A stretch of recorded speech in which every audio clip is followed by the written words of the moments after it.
Meus irmãos, Pai do Senhor a todos, pedir vocês para ficar sobre pé de vocês, para a gente dar início à aula de hoje. Vamos orar, pedindo ao bom Deus que nos dê o direcionamento da sua aula, que nos dê a sua graça, e possamos aplicar a sua palavra na sua veracidade nesta noite, em nome de Jesus. Senhor, nós te louvamos, ó Pai, e glorificamos o teu nome, por tua fidelidade, pelo Deus tremendo a qual o Senhor é. Queremos, ó Pai, entregar esta aula nas tuas mãos, o direcionamento da mesma, ó Pai, nas tuas mãos, Senhor.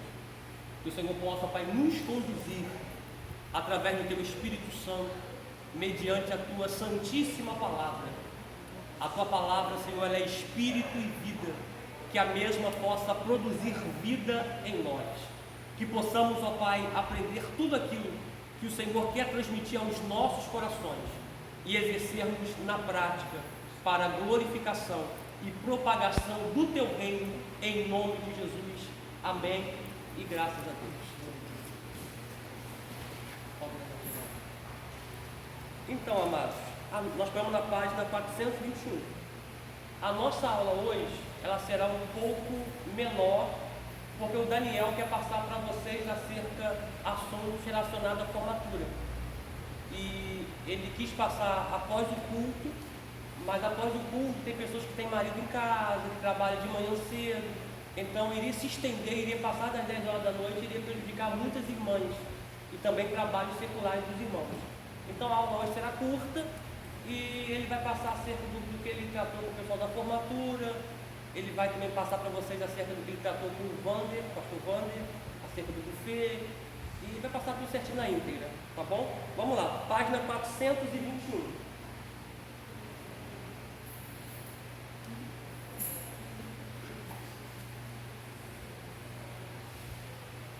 2.5.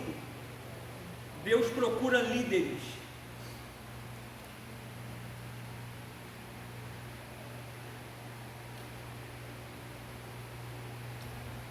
Acharam? Vamos lá. Deus disse ao rei Saul: já agora não subsistirá o teu reino.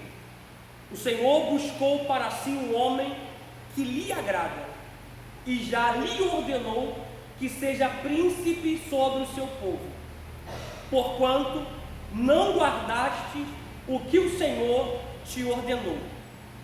1 Samuel, capítulo 13, versículo de número 14. Em contrapartida, vamos abrir Salmos de número 89.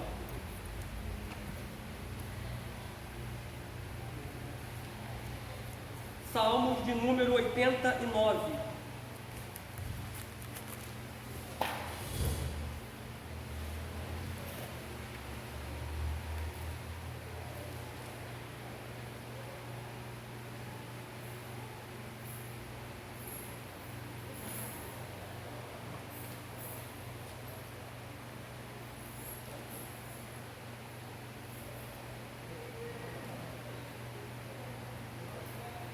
Salmos 89, o verso de número 20.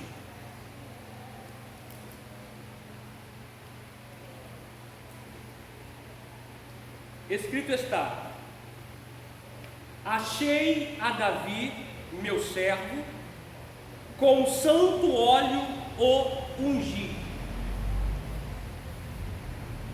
O texto de 1 Samuel, capítulo 13, versículo de número 14, Deus está rejeitando o reinado de Saul e dizendo que Deus já escolheu um homem que lhe agrada e Deus já ordenou para que esse homem seja príncipe sobre Israel, ou rei sobre Israel, algumas traduções. De quem Deus está falando? De Davi.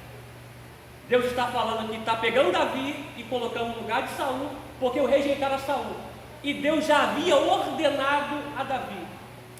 A priori, quando a gente lê esse texto aqui, a gente entra em parafuso. Por quê? Porque Deus ainda não havia enviado Samuel, o óleo ainda não havia sido derramado na cabeça de Davi. Porque a gente pensa particularmente que o nosso ministério só começa quando o homem derrama o óleo na nossa cabeça. Não. O homem só confirma o que Deus tem na nossa vida. O nosso ministério começa primeiro em Deus. Deus nos vocaciona, Deus nos chama e automaticamente o homem confirma aquilo que Deus tem na nossa vida. Detalhe interessante: quem nasceu para aquele ofício não consegue fazer outra coisa. É verdade ou não é, pastora? Ainda que você ainda lute com as suas próprias forças. Não, eu não quero, eu não vou fazer. Mas é como Jeremias disse: quando eu falo que não vou fazer, as suas palavras me queimam os ossos. Então quem é vocacionado, quem é chamado, não tem para onde correr. Você pode tentar fugir, você pode tentar correr do homem, mas de Deus você não pode. Então nesse inteirinho aqui, Deus está falando de Davi. Então o que a gente temos que aprender com isso aqui? O nosso ministério não começa terreno. Primeiro começa em Deus. O homem só confirma o que Deus tem na nossa vida. Tá bom? Prossigamos aqui. Deus busca homens a quem Ele possa usar como líderes. Ezequiel capítulo 22, versículo 30 diz assim: busquei entre eles um homem que tapasse o muro e se colocasse na brecha perante mim, a favor desta terra, para que eu não a destruísse, mas a ninguém achei. Segundo Crônica 16:9 diz assim: porque quanto ao Senhor, seus olhos passam por toda a terra, para mostrar-se forte para com aqueles cujo coração é totalmente dele.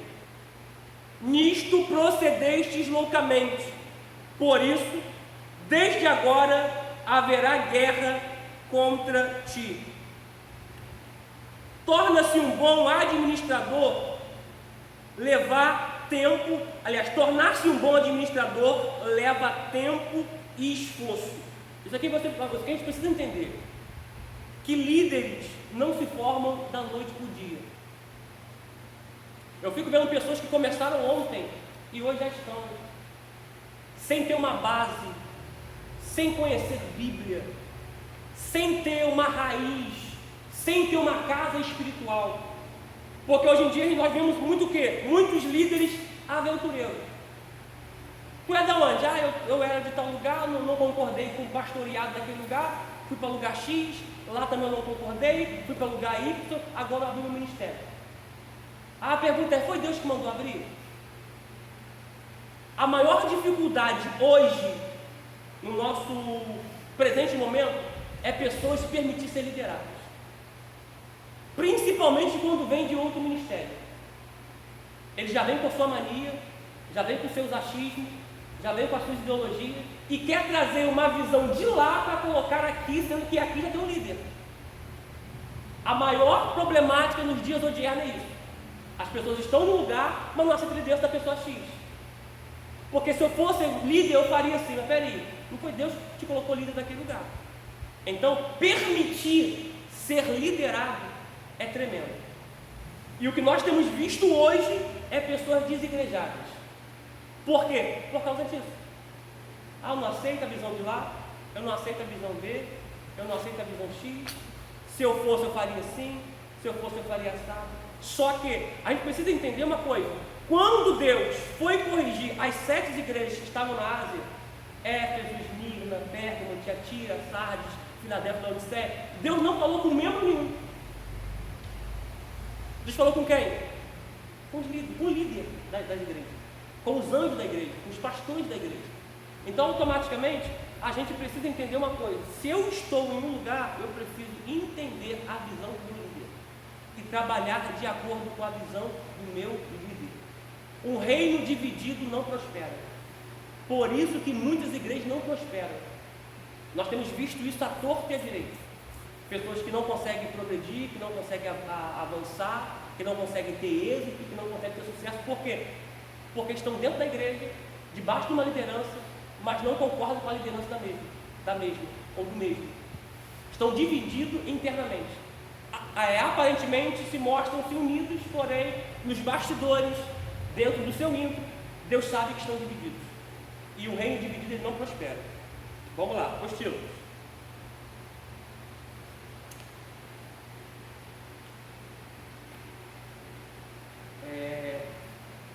1 Coríntios, capítulo 3, versículo 13, diz assim: manifesta se tornará a obra de cada um, pois o dia a demonstrará, porque está sendo revelada pelo fogo, e qual seja a obra de cada um, o próprio fogo o provará. Aí vem aqui embaixo, a relação que está lá, o que o fogo vai provar: madeira, feno, palha, todos crescem sobre a terra. Eles são produzidos facilmente e podem ser vistos facilmente pelos homens, porém também são facilmente destruídos. Ouro e prata e pedras preciosas são produzidas sob a terra. Eles não são vistos facilmente pelos homens, porém são mais duradouros.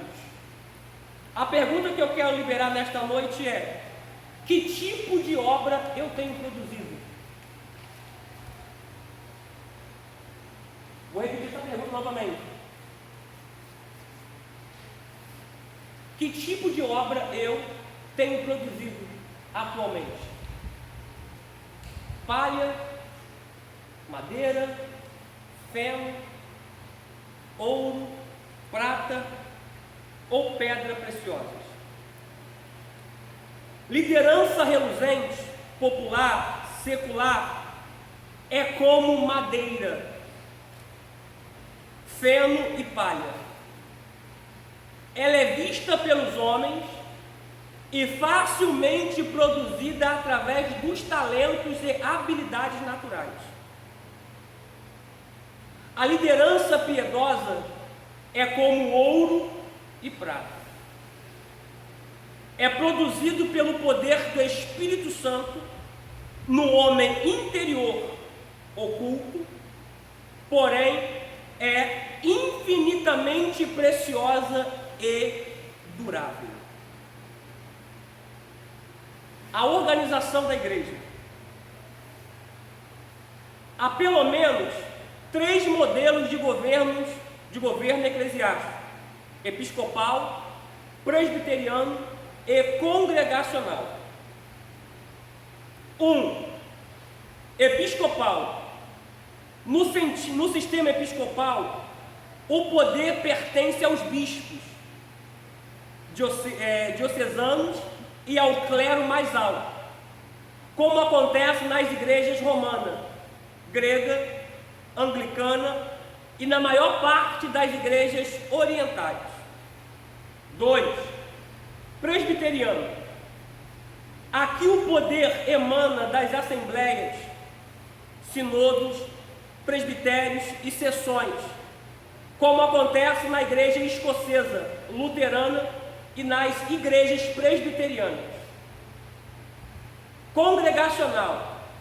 Neste modelo sobressai o autogoverno, ou seja, cada igreja se administra mediante a voz da maioria de seus membros, como sucede entre os batistas, os congregacionais e alguns outros grupos evangélicos. Obviamente, nenhum modelo completo de governo eclesiástico é oferecido pelo Novo Testamento. Os múltiplos modelos vinham a satisfazer as necessidades de cada grupo e ministério. Eu vinha falando com Elias no carro e falando acerca desses assuntos aqui para alguns irmãos, acerca desses modelos de governo que foram adotados por muitas igrejas. Só que a gente temos que se pautar na Bíblia, temos que se pautar na palavra de Deus. quando a gente olha para a nação de Israel, a gente vê que é um lugar que emana fé para as outras nações, isso é fato. Mas quando a gente olha o mecanismo deles lá é um mecanismo machista, aonde o homem era visto. Porém, isso tem feito muitos nos dias odiernos entrarem em parafusos, porque tem muitos batendo no ministério pastoral. Sendo que Paulo vai dizer na carta aos Gálatas, em algumas cartas, que ele é contra a circuncisão. Mas quando ele vai mandar Timóteo para poder assumir uma igreja, ele vai circuncidar Timóteo, por causa de uma classe de pessoas que estavam naquele lugar, apontando muito para o judaísmo.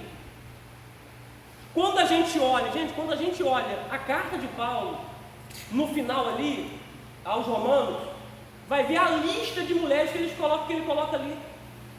Ele coloca Priscila antes de Áquila, uma mulher que ajudou ele muito, e a historicidade diz que ela era dirigente de uma igreja. Então as pessoas automaticamente se bitolam em uma coisa, sem conhecer a história bíblica, sem conhecer a historicidade. Então aqui citaram 3 modelos, um deles é o presbiteriano. Eu amo ensino presbiteriano, porém não é tudo que eu endosso, porque para eles só os homens podem ser pastores. Já o modelo congregacional, os membros podem ter voz ativa no mesmo patamar do que o pastor. Aí eu paro e penso com vocês assim: quando Paulo disse para Timóteo que a mulher tem que ficar em silêncio, que tem que aprender, qualquer coisa aprender em silêncio, qualquer coisa perguntar em casa, ele está falando por uma classe. Portanto, ele pega Timóteo e circuncida Timóteo, com 24 a 26 anos de idade. Por quê? Por causa daquela classe. Para os Gálatas ele vai dizer assim: olha, se você circuncidar, você está indo contra a graça, você tem que se firmar na lei. Porque se você se firmar na lei e tropeçar em um ponto, você pecou. Então entenda uma coisa aqui: o que a gente precisa entender de uma forma clara é que Deus chama quem Ele quer e quando Ele quer. Não é eu que dito as ordens para Deus, é Ele que faz como Ele quer e quando Ele quer. Tá? Vamos prosseguir aqui. Eu até dei uma aula sobre isso tem mais ou menos um mês, Vitor. Por aí. Eu trouxe todos os versículos, porque a maior dúvida é essa das pessoas hoje, acerca de ministério. E eu trouxe todos os versículos bíblicos, quando Paulo aponta para uma classe judaica, que é uma classe que só o homem era visto, por conta de Eva, que foi iludida, depois Adão comeu, a consequência só veio depois que Adão comeu, mas era de uma classe. O que a gente temos que ver? Olha o que temos que ver, primeira coisa. Primeira coisa. Existe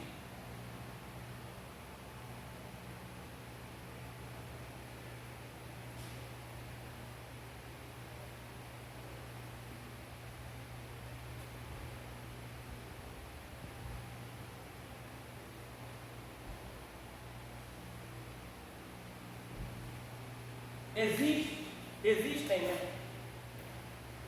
textos bíblicos que são nacionais. Exemplo, vou pegar na lei, exemplo. Pegar exemplo aqui, ó.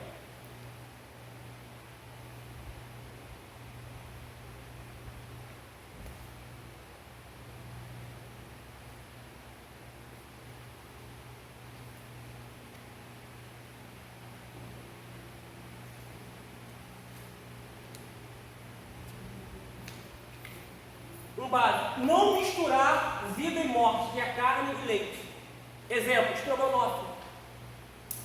Estrogonofe tem a vida, que é o leite, e tem a carne do animal que morreu. Então, não era permitido misturar. Isso aqui é o quê? É um texto nacional. Quem é que come estrogonofe aqui? Levanta a mão. Até eu amo estrogonofe.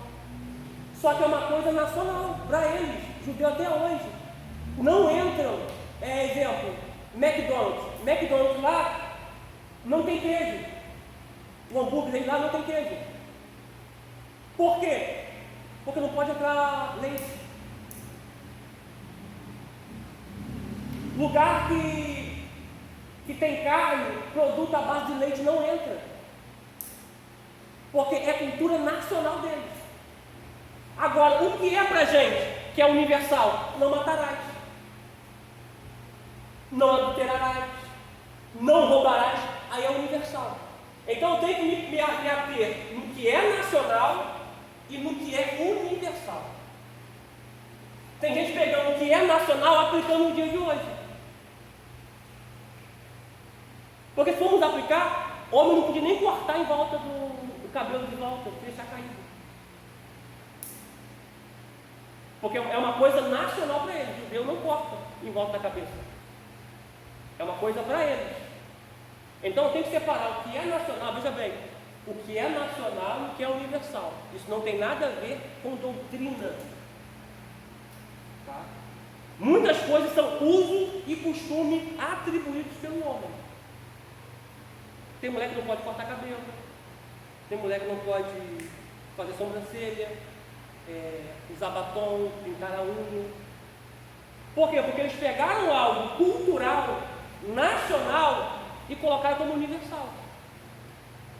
Aí eu estava até debatendo com os irmãos esse dia sobre Deuteronômio 22:5, que diz que mulher não pode usar roupa de homem, nem homem usar roupa de mulher. Aí eles colocam que mulher não pode usar calça jeans. Mas naquele tempo havia calça jeans. Está pegando? Então, olha o que Jesus disse: se você guardar toda a lei e tropeçar em um ponto sequer, você pecou. Se você guardar a lei, você vai ser julgado pela lei. Mas se você for justificado pela graça, você vai ser honrado e justificado pela graça. Então existem coisas que é nacional para um povo e existem coisas que são para a gente. Tá? Isso fique bem claro para a gente. Aí mulher não pode cortar cabelo, pintar cabelo, e muitas coisas mais que muitas pessoas têm aplicado como doutrina bíblica, sendo que não é. Tá? São costumes culturais e nacionais de uma nação. Tá? Até porque nós não somos judeus. Nós não somos judeus. Gosto de muita coisa, me formei no primeiro módulo de judaísmo, estou fazendo outros, não estou me tornando judeu. Nada contra quem se converteu ao judaísmo, nada contra, porém eu não sou judeu, nós não somos judeus, tá bom? Vamos lá.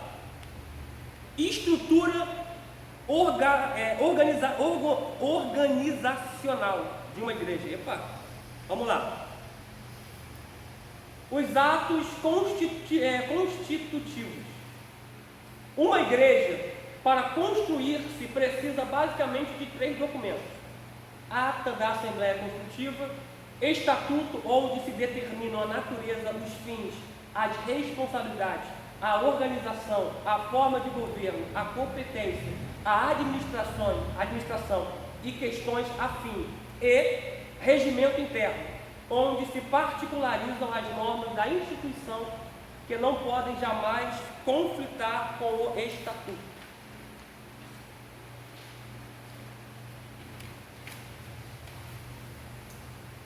Uma coisa precisa ficar bastante clara nos atos constitutivos: como e por que a igreja foi constituída, bem como a denominação a que pertence, para que haja o seu reconhecimento segundo os critérios da convenção que abriga a denominação.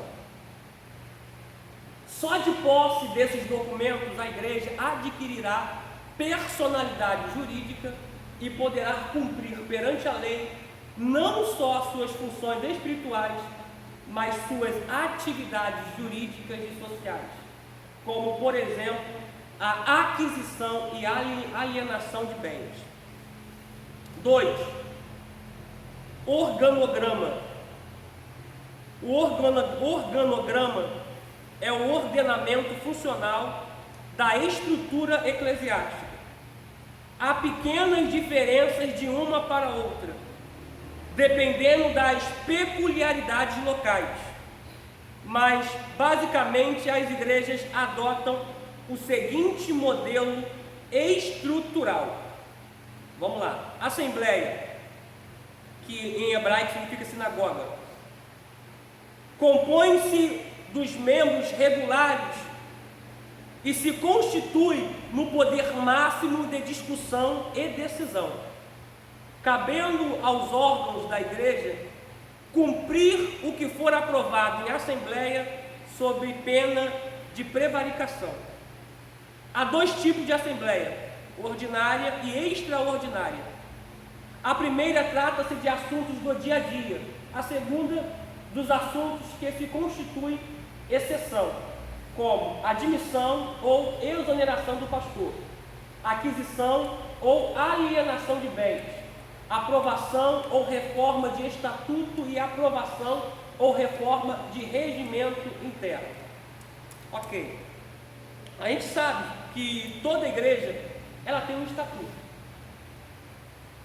Cada pessoa que passa a ser novo membro daquela igreja vai estar ciente do estatuto da igreja. Esse estatuto é uma norma interna. Exemplo, chegou um pastor de outra igreja. Cada igreja varia de estatuto, tá, gente? Chegou outro pastor de uma outra igreja. Automaticamente tem igrejas que deixam uma parte 3 meses no banco, outros deixam 1 ano, outros deixam 6 meses, outros já não aceitam o ministério pastoral do mesmo, porque ele tem que começar de novo, desde diácono até chegar a pastor, para depois de ele ser vocacionado a pastor. Então, cada igreja tem a sua metódica no que tange estatuto. Só que o que a gente temos que nos focar aqui é acerca do organograma de cada igreja. Por quê? Porque o organograma coloca cada um dentro de uma função, ajudando o corpo. Exemplo, existem pessoas que ficam no som, obreiros que ficam na nave da igreja intercedendo, pessoas que ficam na porta pegando o nome. Isso é um organograma, tá? Cada um trabalhando em prol do reino, em prol da igreja, mas cada um na sua função. Prossigamos aqui. Em ambos os casos, o estatuto prevê o quórum necessário para as suas decisões, para que suas decisões sejam legítimas. Diretoria compõe-se normalmente de presidente, 2 vice-presidentes. Veja bem, olha para mim aqui. Isso não quer dizer que tem que ser categoricamente aqui, tá? Por como eu disse, cada igreja tem o seu estatuto, tem a sua forma de trabalhar, tá bom? Isso aqui é um protótipo para a gente ter uma noção de como funciona. Presidente, vice-presidente, aqui ele colocou 2 vice-presidentes, 2 secretários, 2 tesoureiros, e tem a responsabilidade de conduzir a administração. O mandato costuma ser bienal, tanto para os coordenadores de departamento, à exceção do presidente, que, por ser simultaneamente o pastor, permanece à frente da igreja enquanto bem servir, ou até quando deixar o pastorado por transferência, jubilação, ou em virtude de alguma decisão disciplinar. O bem servir aqui, às vezes, é letra morta, mas, levado em conta o seu verdadeiro sentido, significa o direito de a igreja decidir pela exoneração de seu pastor, nos casos exaustivamente comprovados em que ele não mais esteja bem servindo a igreja. Ao presidente cabe convocar e dirigir todas as assembleias, como as reuniões da diretoria e do corpo ministerial. B. Representar a igreja judicial e extrajudicialmente. C. Assinar como primeiro secretário e o primeiro tesoureiro escrituras de compra e venda, de hipoteca e de alienação de bens e imóveis, sempre mediante autorização prévia e nos termos dos estatutos. D. Assinar as atas das assembleias da igreja, depois de aprovadas. Assinar com o primeiro tesoureiro, cheques e outros documentos de crédito em conta conjunta. F. Autorizar com o primeiro tesoureiro todas as contas e gastos, assinando os recibos e demais documentos da tesouraria, de acordo com as decisões administrativas. G. Velar pelo bom desempenho da igreja, observar e fazer cumprir o estatuto, o regimento interno e as resoluções da Assembleia. H. Representar de fato a igreja perante suas coirmãs e convenções. Na qualidade de pastor, é também de sua responsabilidade a direção dos atos de cultos e das reuniões solenes, bem como a orientação espiritual e doutrinária dos membros. Eu não vou me ater a isso aqui. Por quê? Porque cada igreja tem a sua funcionalidade, tá? Cada um tem a sua metódica, porém nós não vamos nos focar nisso aqui. Porém, aqueles que estão galgando o patamar de líder, automaticamente amanhã vai precisar disso aqui. Exemplo, a pastora abre uma outra congregação e manda você. Automaticamente vai ter coisas que você vai ter que resolver internamente, para não sobrecarregar ela. Porque eu costumo dizer a seguinte coisa: um bom obreiro é aquele que tira o problema de cima do seu líder, e não aquele que acrescenta ainda mais. Pegou isso aqui? Porque tem coisas que você pode resolver, tem coisas que dá para você resolver, mas é claro que você vai passar para o seu líder. Por quê? Porque você deve a ele satisfação como liderado dele. Mas automaticamente você pode fazer a seguinte questão: mas pastor, apareceu um problema aqui, esse problema eu já solucionei, mas o problema foi X, Y e assim por diante. Automaticamente ele vai pensar: poxa, o rapaz é eficiente, o pastor é eficiente, o obreiro é eficiente. Por quê? Porque resolveu essa situação. Do que contrapartida, pastora, resolve. Então tem coisas que dá para ser solucionado por um obreiro, por um líder de departamento, seja ele feminino, seja ele louvor, seja ele juvenil, ou seja, tem problemas que dá para ser solucionado por você.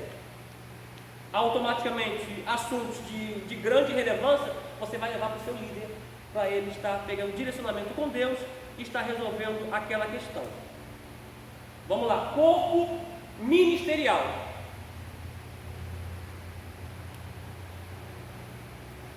Compõe-se dos pastores que servem a igreja, seja na sede, seja nas congregações, ou quais se reúnem, sob convocação do presidente para a discussão prévia dos assuntos que serão levados à ordem do dia para apreciação da Assembleia.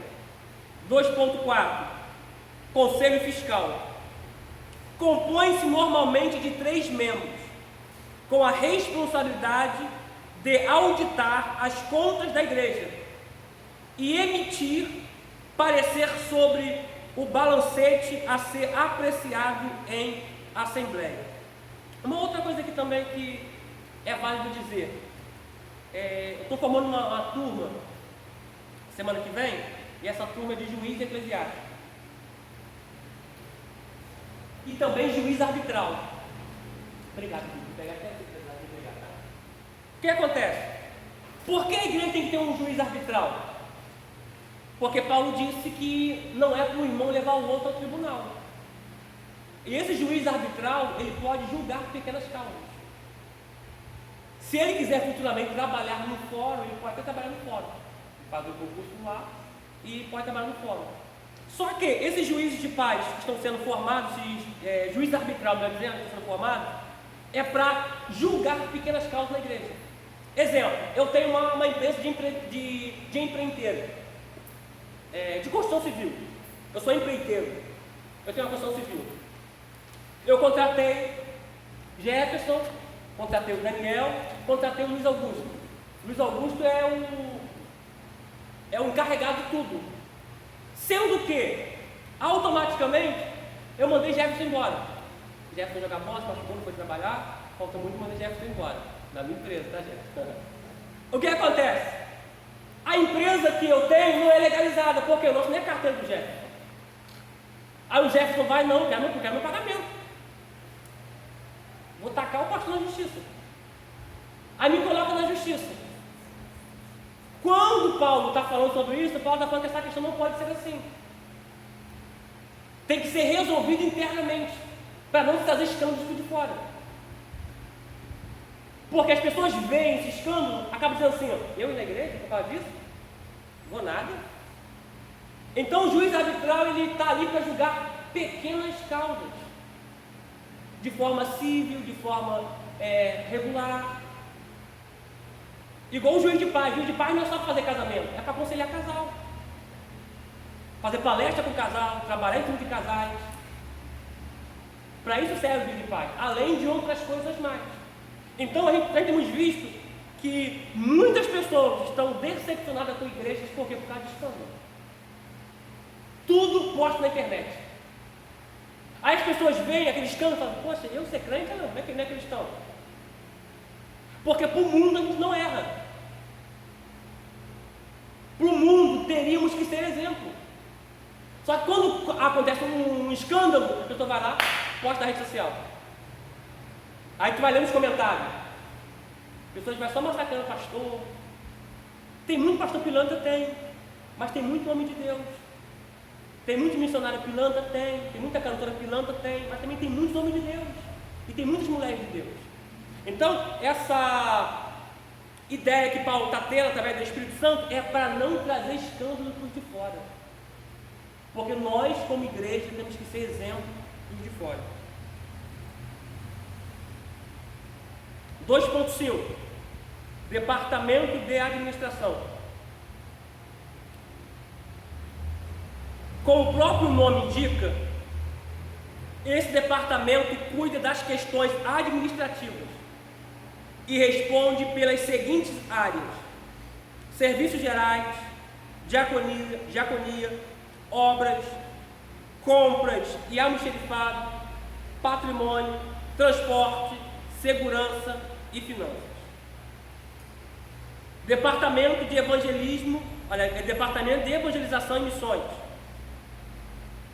Estas são basicamente as suas áreas de atuação.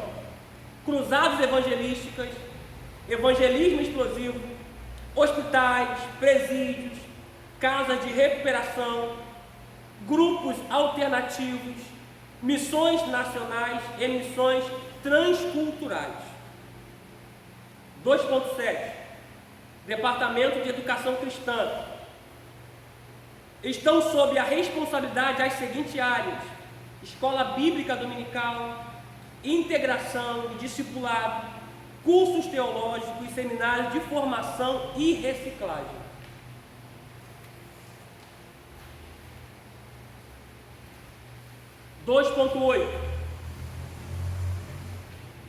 Departamento de Assistência Social. Compreende basicamente as seguintes tarefas: atendimento ambulatorial, farmácia, caixa funerária, cestas básicas e campanhas sociais. 2.9 Departamento de Apoio Espiritual. O Departamento de Apoio Espiritual é de vital importância para a vida da igreja. Estão sob sua coordenação as seguintes áreas: movimento de oração, visitação doméstica, apoio pastoral e aconselhamento. 2.10 Departamento de Música. Cuida dos grupos musicais, coral, equipe de louvor e formação de músicos e adoradores. 2.11 Departamento de Núcleos de Crescimento. Esta é outra área importante de sustentação do crescimento da igreja. Aqui estão os núcleos ou grupos familiares, que dispõem de uma estrutura própria para o seu desenvolvimento, assim estabelecido: coordenador geral, supervisores de áreas, dirigentes, vice-dirigentes, secretários de núcleo. Ou seja, cada um dentro da sua função, cada um dentro daquilo que foi chamado e vocacionado. Eu acho interessante aqui é que todo culto, gente, de campanha, todo culto é uma batalha. Todo culto de campanha, o que é a campanha? Campanha é ajuntamento de forças para um fim, né? Então, todo culto de campanha é uma batalha. Então, enquanto nós estamos aqui no culto, exemplo, o culto aqui é quarta ou quinta? Terça e quinta? Terça e domingo, vamos lá. Na quinta-feira, exemplo, culto de campanha na quinta-feira. Geralmente tem obreiros, né? O domingo também. Todo culto, porque todo culto é uma batalha. Então tem igreja que só foca no culto de campanha, mas vocês focam em todo culto, pessoas na nave da igreja, obreiros na nave da igreja. Por quê? Porque estão batalhando. Tem pessoas que vão entrar para aquela porta que o diabo queria matar ela na forma delas conseguirem entrar. E há uma luta internamente dela, vai embora. Vai embora. E enquanto os obreiros estão na nave da igreja orando, clamando, essas batalhas estão sendo vencidas. Porque são batalhas que nós não conseguimos ver com a visão ocular. Porém, são batalhas no mundo espiritual. E você vê que o culto, o ambiente do culto se torna outro. O culto se torna mais leve. Já foi num culto pesado? Mas só eu, já foi num culto pesado? Já foi algum? Nunca foi? Já, Jéssica? Já foi, Daniel? Já foi, Cláudio? Já foi, Luciano? Já foi, Diaconisa? Já foi, missionário? Eu já fui em culto pesado, aonde o obreiro não está orando. Posso falar, gente, vamos orar. O pessoal assim, só levanta, só fica assim. Não consegue abrir a boca para orar. Automaticamente, tudo que o diabo quer é o quê?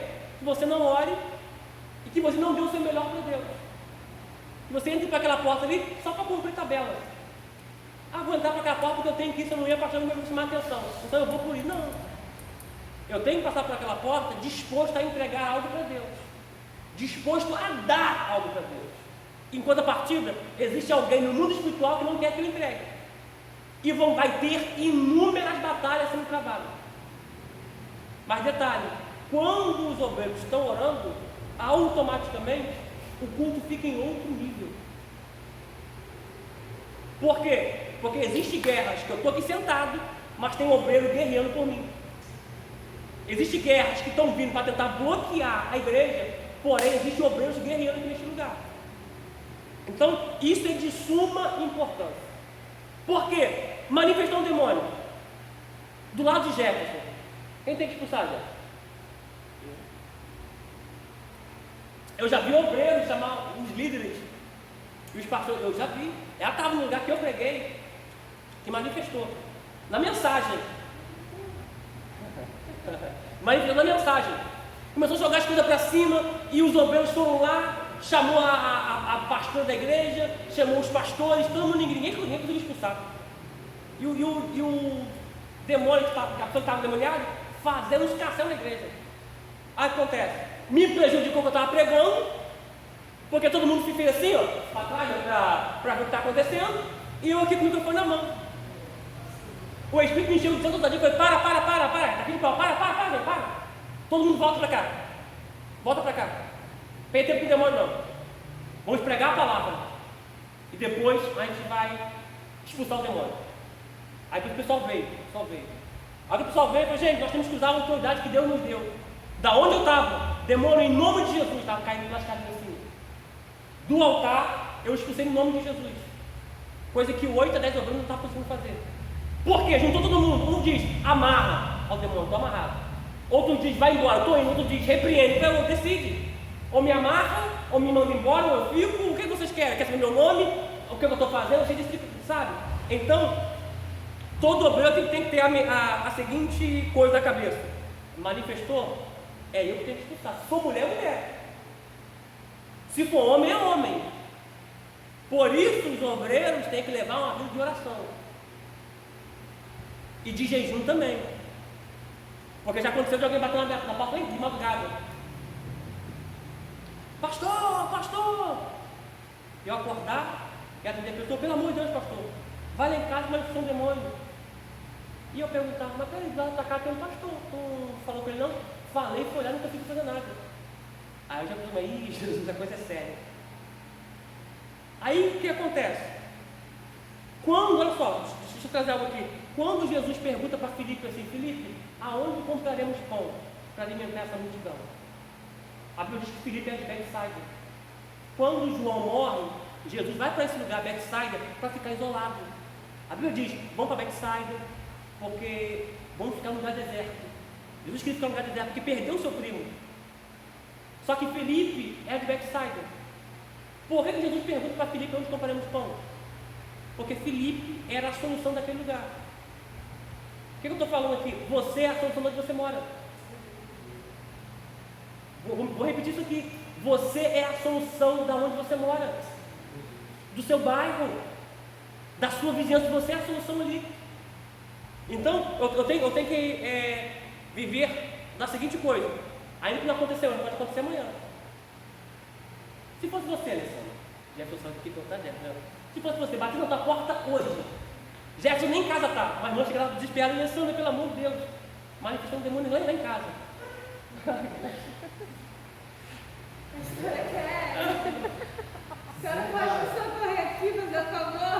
Sem gravado lá, peraí. Ela respondeu. Então o que acontece? Nós não podemos viver uma vida assim.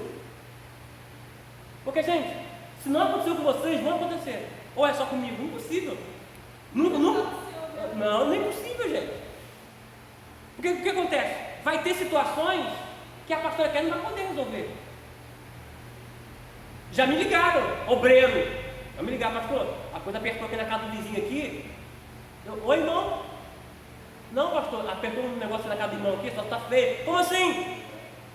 Manifestou aqui. Está me ligando para quê, irmão? Pastor, eu queria te chamar. Eu me chamar, irmão? Não me chama não, irmão. Mete a mão na cabeça e expulsa. Está aqui ela de prova. E eu estou aqui, ó, perante o altar de Deus. Manifestando demônio na casa de uma pessoa. Os pastores do bairro não foram. E a mulher falou assim: manifestou, não quer ir embora. E ela é cantora da igreja. Não vou falar não, porque, né? Não vou falar não. Ela é cantora da igreja. Me ligou. Pastor, pelo amor de Deus. Chamei várias pessoas. O Espírito Santo mandou ligar para o senhor: me socorre. Eu estou aqui, meu marido está manifestado. Está com a faca na mão, pegou e foi para o quarto, falou que vai se matar. O senhor pode vir aqui, pastor? Eu falei: não. Daqui a pouco eu estou aí. Mas antes de eu ir, passa o telefone para ele. Glória. Está aqui a de prova, perante Deus que eu sirvo. E eu expulsei pelo telefone. Pelo telefone. E o demônio falando pela boca da pessoa que ia matar ele. Eu falei: não estou ligando para te ouvir, não. Estou ligando para dizer: no nome de Jesus vai sair. Em nome de Jesus, sai. Ela pegou o telefone e falou: pastor, ele está dormindo. Saiu, ele está dormindo. Só que detalhe, isso pode acontecer com você amanhã. Eu só fui pelo telefone porque ia matar ele. Imagina se eu falasse: não, daqui uma hora eu estou chegando aí, irmão. Pastor, o senhor chegou, né? Mas já se matou já. Deus é Deus de perto e também de longe. Ele nos deu autoridade. O problema é que a gente temos nos subestimado a nós mesmos e não estamos exercendo a autoridade que Deus nos deu. Se fosse você, Jéssica, o que você faria? Nem tocar dentro e nem a campainha. Luiz. Pedir que está dormindo é pecado? Vai pedir o telefone. Eu não sei o que fazer, não. Não é pensar que uma coisa da hora. Deixa eu ver o que eu posso fazer para vocês terem um live. Então o que acontece? Eu estou fazendo isso para vocês para. Eu não tenho medo disso, não, entendeu? Não tenho medo, não. Quando você tem medo, ele não sai. Porque falta de Sim, fé. mas você tem que estar preparado. Eu falei que eu não tenho medo. Você tem que estar preparado. Então tudo depende do momento. Sim. Eu já vi pessoas que Se mataram na naquele cara. momento eu não estiver preparado, se eu for atrevido de fazer, eu vou aumentar o problema, ao invés de amenizar o problema. Ou resolver, entre aspas, o problema. Eu vou ser sincero. A casa que me chamaram, uma das casas que me chamaram, quase meu vídeo, né? Uma das primeiras casas que me chamaram vários pastores, mas não conseguiu expulsar. Quando eu cheguei na porta, o bicho segurado por 4 negão, grande, forte, Racismo. segurando pelas braços das pernas. Eu olhei, então eles estão segurando porque está quebrando tudo. Eu olhei os 4, eu falei: Jesus amado. Sangue e fogo. Mas graças a Deus foi expulso. Por quê? Porque depende da nossa reserva com Deus. Porque eu já vi pessoas com uma tapa na cara. Eu já vi pessoas com uma tapa na cara. Por isso nós temos que ter o quê? Uma vida de jejum e oração, porque vamos estar sempre em reserva com Deus. Sempre.